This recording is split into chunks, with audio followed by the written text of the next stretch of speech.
And look at the person of Mother Mary. Was Mary a person who told people to obey the word of God? Do you have any reference? Do you remember? Where do you see? Yeah, wedding feast at Cana, right? Do whatever he tells you.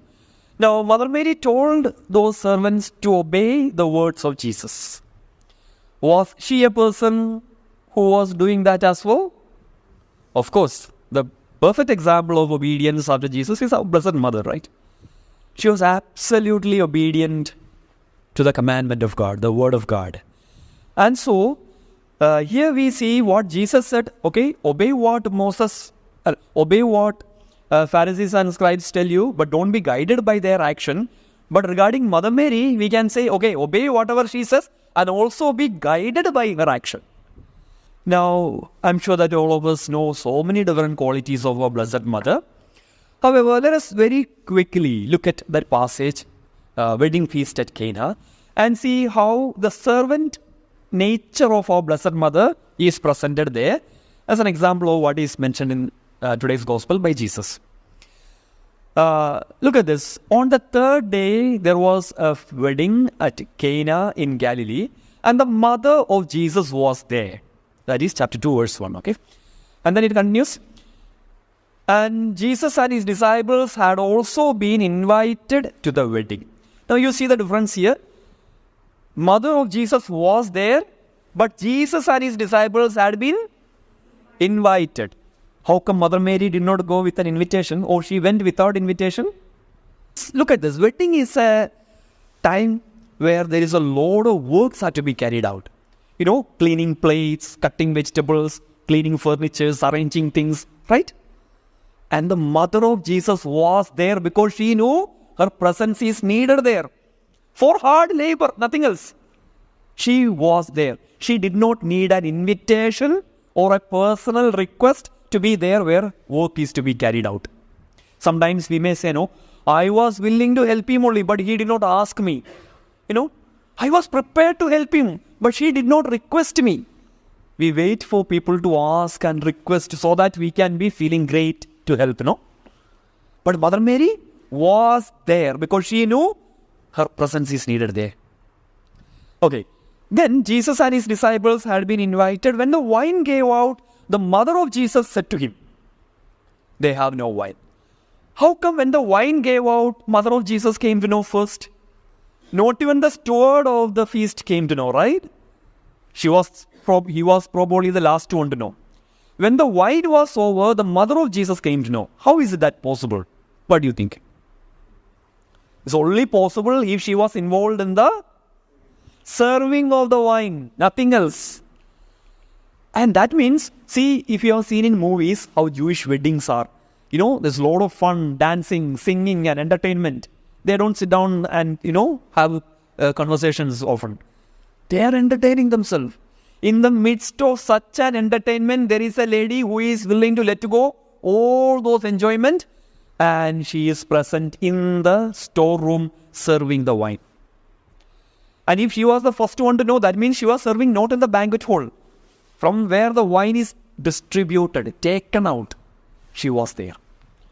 So that willingness or readiness to let go our own personal enjoyment, our own, personal time for relaxation, watching movies, etc., when there is a need for service.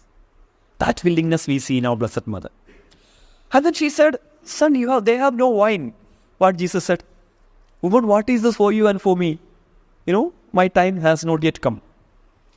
Apparently a complete no. Correct? The answer is no. And what is her response?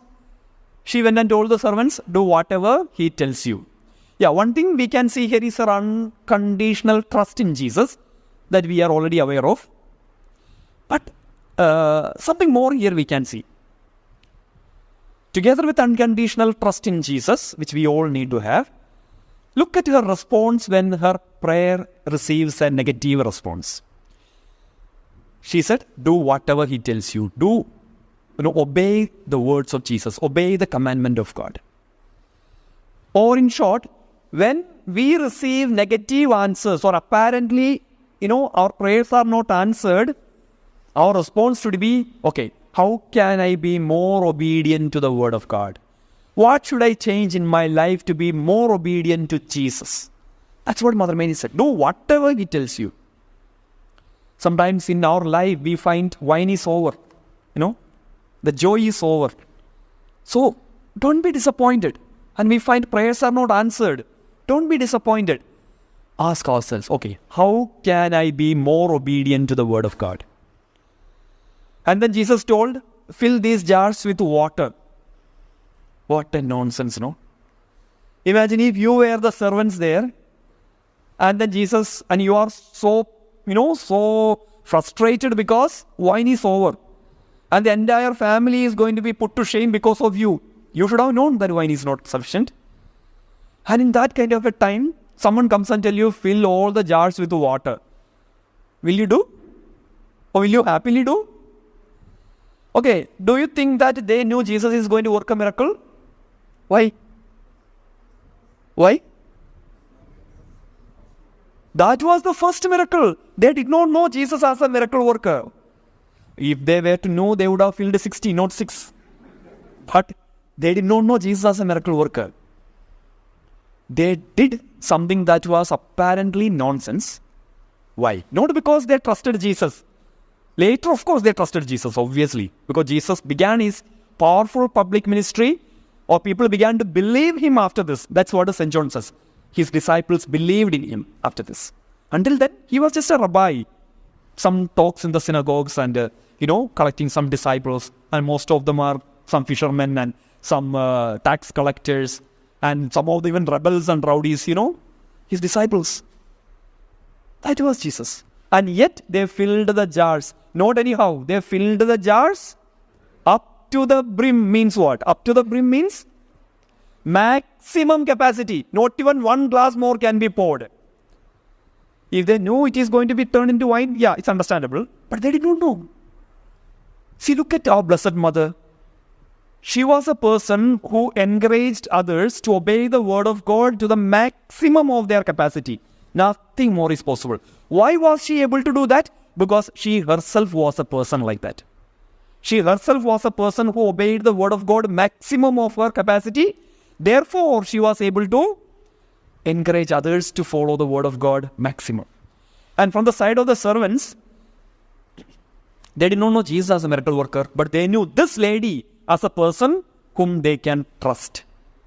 Mother Mary came across to them as a person whom they can really trust. So if this lady tells to obey what her son says, she will not simply say things. We can trust her. See, that kind of a character like Mother Mary, we all need to develop.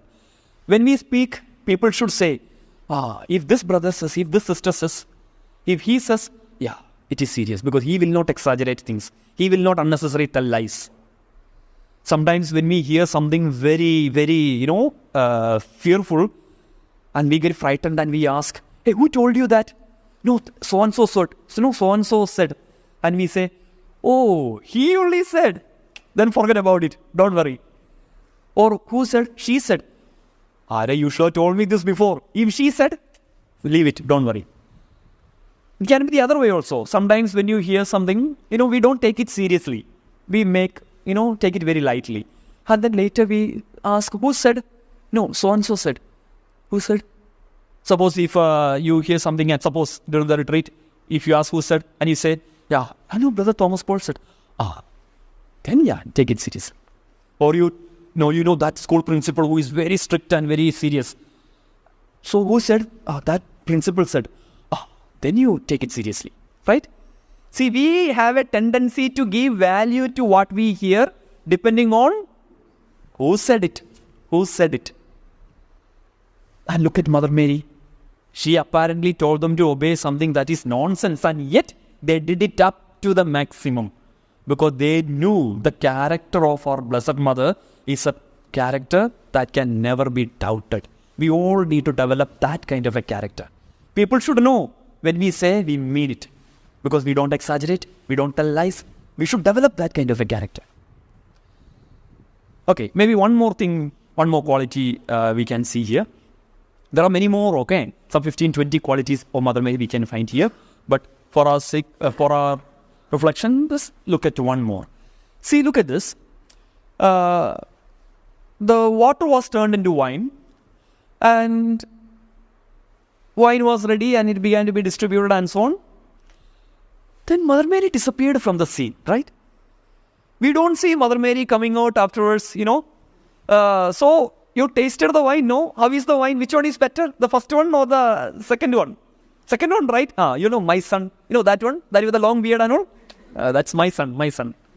You want some more? Yeah, I'll tell him. You imagine, on that very single day, she should have become so popular there. Correct or no? Mother Mary should have become so popular if she really wanted on that day. But she was absolutely not interested in any such glory. She knew there is a service to be done, and she understood what she can do, and she did it the best way she could, moved back. Beautiful. When we notice certain things have to be performed, certain services have to be done, it may be the mistake of somebody else. It may be, things which should have been done by somebody else. Don't worry. We see what we can do in order to contribute. We do our contribution and move back. If people appreciate, good. If they don't appreciate, no problem. Because our target is not to get praises, to contribute in a service mentality like Mother Mary. So as we partake in this Eucharist, let's also pray that we all, may develop this character like our Blessed Mother. May God bless each one of us.